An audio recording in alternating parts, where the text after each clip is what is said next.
Well, what I'm going to do is I'm going to bring some people here that you might know. You know, they can give their testimonials about how they have worked with this company and what they've done for you. I think you guys know this lady here. She was our hostess for this evening, Miss Natasha Bond.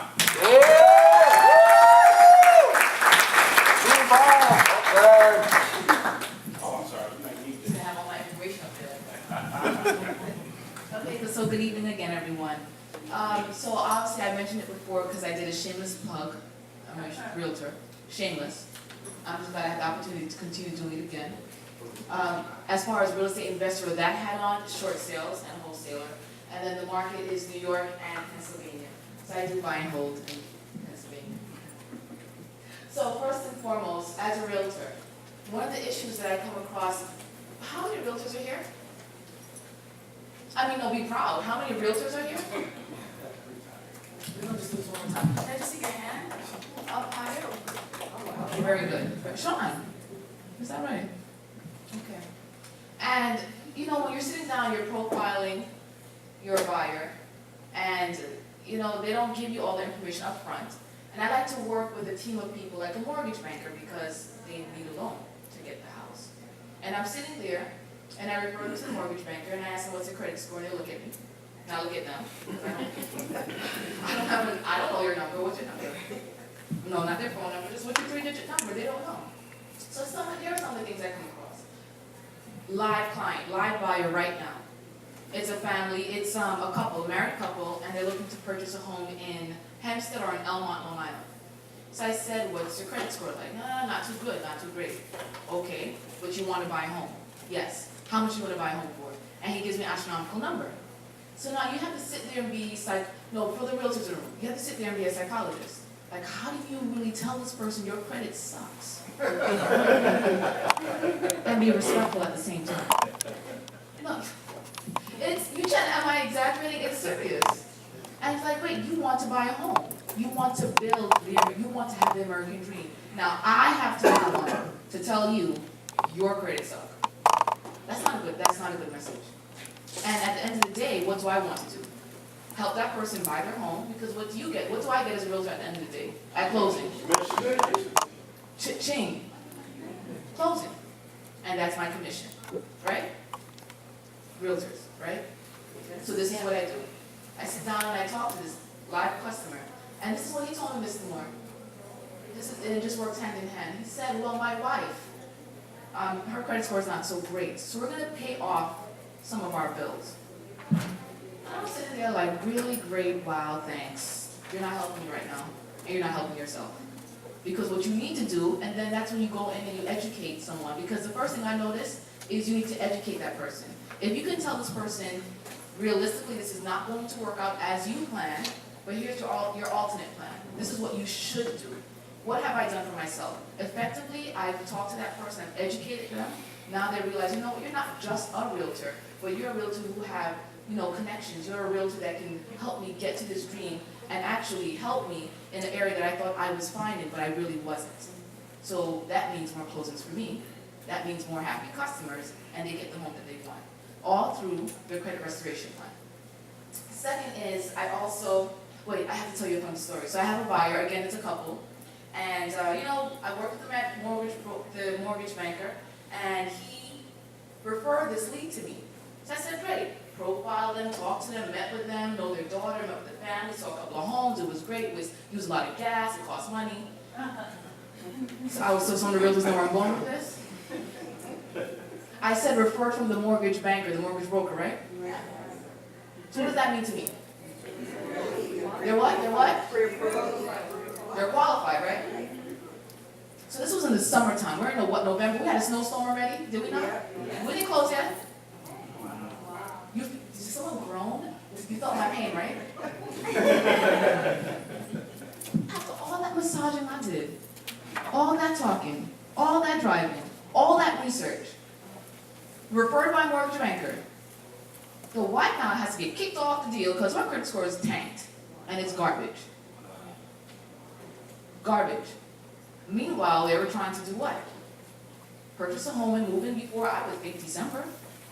We are now in November. Thanksgiving is what, a week away? A week and a half? Because of the credit score. So there's like real live situations that are happening, and I have to kind of like laugh, because I'm sitting there and say, you know what? I have a solution for you. Credit restoration services. Short sale, wholesale investor, same thing, negotiating deals, and basically with a short sale, you know what, it's upside down the market, you owe more than the property's worth. And then you have to find a way out. And here, with finding a way out, for me, it was introducing them to what they can do as far as helping themselves versus a foreclosure. So, you know, I can go on forever with all the history and all the stories that I have with all the great customers who are not really qualified, even from a mortgage banker, but from my perspective, I've used the protection plan for myself. I've had years of experience beforehand trying to do it myself, by the way, and I was the nerd. 3 a.m. in the morning, writing the letters. Yeah. I'm not ashamed to admit it. I'm not ashamed to admit it's true that I was that person. But there's like 2,200 laws. I don't know them. And I mean, yeah, I got like maybe 1 or 2. I deleted. I'm proud. That was being sarcastic. I wasn't, because now that I've had the plan myself, there's been a number of deletions that I've had. So I just want to share that testimonial, and I hope that, you know what, for the realtors in the room, this is something that you can utilize for your customers.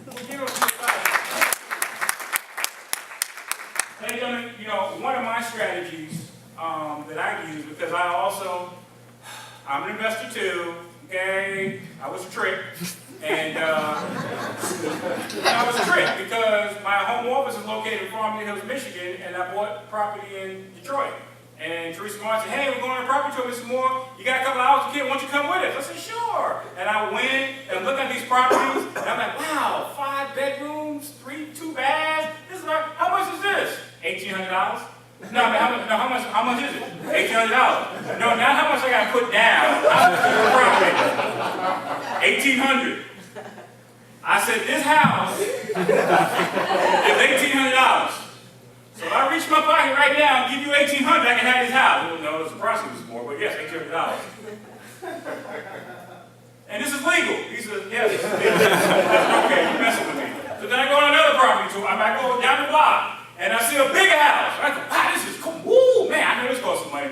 Hey, man, how much is this, man? It's like, woo, it's like 8 bedrooms. They got 2 acres of land. How much is this? $5,600.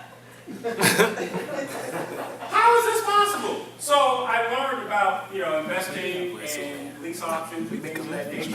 What I'm going to do is I'm going to bring up the expert, because this is a person who has successfully used this technique with our company, with the services our company offers in her investment strategy. So I'm going to bring up your host, Teresa, attorney tomorrow.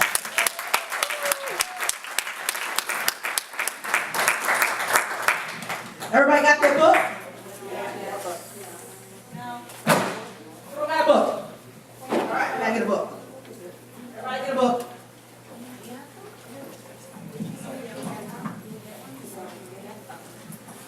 We'll hand it out. You can remain seated. Lease options, the #1 real estate strategy, I think, and the best kept secret. When Mr. Moore talked about the prepaid debit card, the way I use the prepaid debit card, ladies and gentlemen, is because remember, you have to prove that they are able to pay their mortgage, okay? They don't take landlord letters anymore. No recommendations no more, you know, because landlords want to get their bad tenants out, so they write all kinds of stuff, right? So they don't do the letters, they don't do all the little receipt book things. You have to show deposits coming out of your checking account or canceled checks, etc., etc. The prepaid debit card is a landlord's dream, especially if you're doing lease options. Because what you do is, as a landlord, you provide them the prepaid card. So now you got that. Now they're paying you every month. Guess what? As long as they're paying you, they're going to add that to the bill pay system. It's going to be reported as a positive trade line on their credit report, all 3 bureaus. Did you hear what I said? Yes. So it's added credit. So you're talking about they might have negative credit, but now they're going to add a trade line that's an open account. If they stop paying rent, you know me, it just don't report anymore. It doesn't report negative or anything like that. It's just still open. Okay?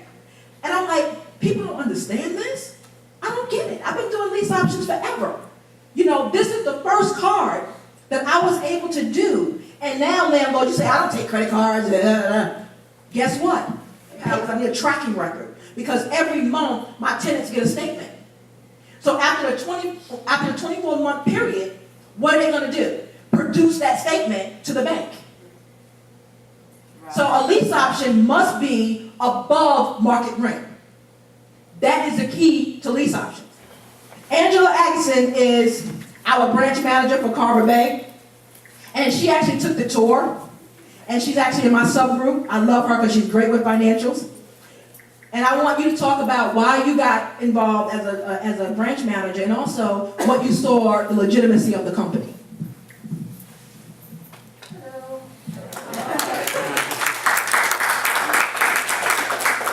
Hard to follow Teresa. I'm not a great public speaker, but bear with me. So I'm actually a branch manager at Carver Bank. One of the things that just really initially drew me to the company when I first found out, about credit restoration and about, FDS and the company was that I got asked about 1,000 times a day, are you guys lending? You ever ask somebody at a bank that? It's just like, you see their eyes glaze over and they kind of give you that weird look. Well, I mean, it's not that we're not lending, but it's, the people who ask me 1,000 times a day were the people with the 400 credit score who weren't planning to do anything about it, but that became my issue to now make it somehow miraculously work so that we would give them a couple $100,000 to, buy a house or a business or whatever. And as much as we want to do that, there just wasn't, the two don't add up. I mean, at the end of the day, we're a for-profit business and we're stewards of other people's money. And we can't just give it away on bad risk, which is basically, what your 400 credit score is saved to the bank. And so after about 1 million of those questions, I heard about FDS and I said, this could be a really great thing.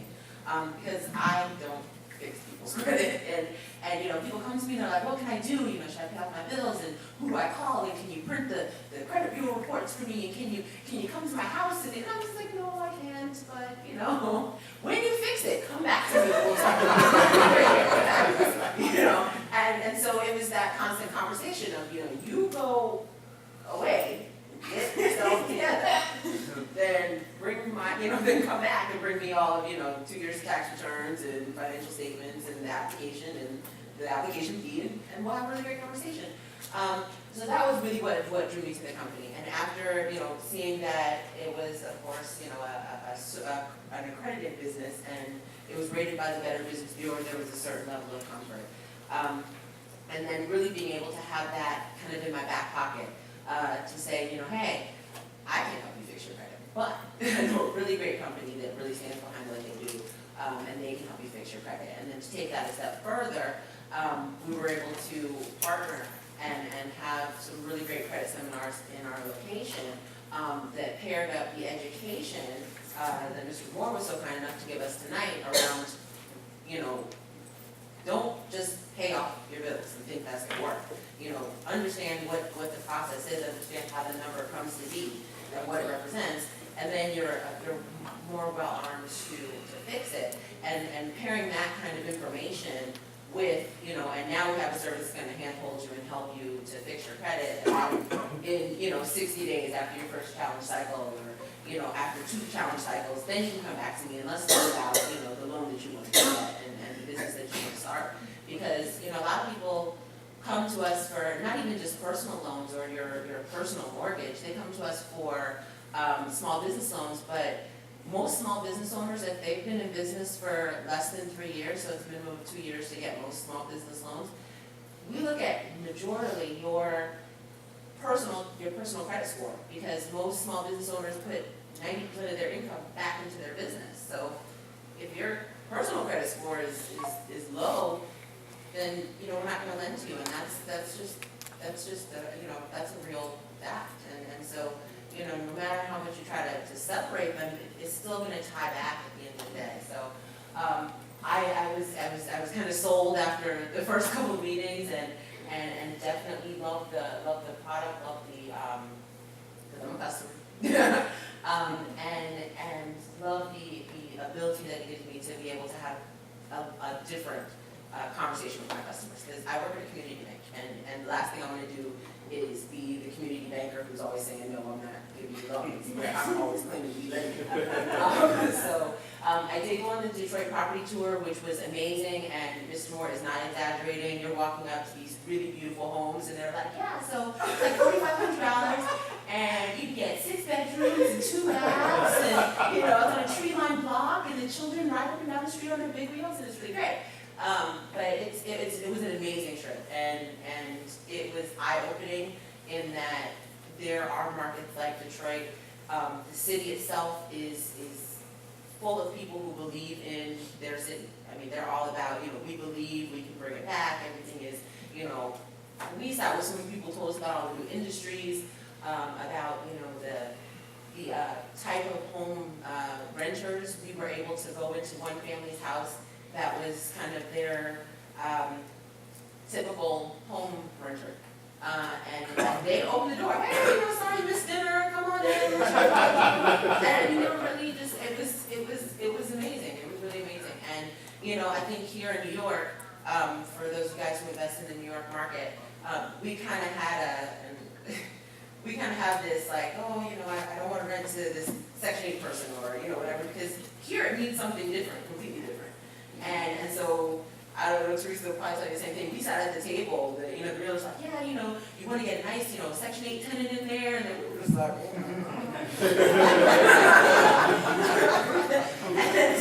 and they really had to kind of step back and take like 20 minutes and really explain that it's a whole different ballgame there, and that, the tenants are held accountable for keeping your property in shape. And if you report them for damaging your property, they can be kicked out of the Section 8 program, and they're not trying to be homeless. They just, and they really take care of the properties. And because they're so, cheap, you think, oh gosh, who's gonna really want to do that, or what kind of rents can I collect? But I mean, we're looking at $800 a month was pretty standard. So I think that's an amazing return on investment when you're looking at those properties. So if you can make the trip next year, definitely do it. But with the lease option strategy in your pocket, if you have the credit restoration and the FBS plan with the debt zero and life lock, I mean, you can do wonderful.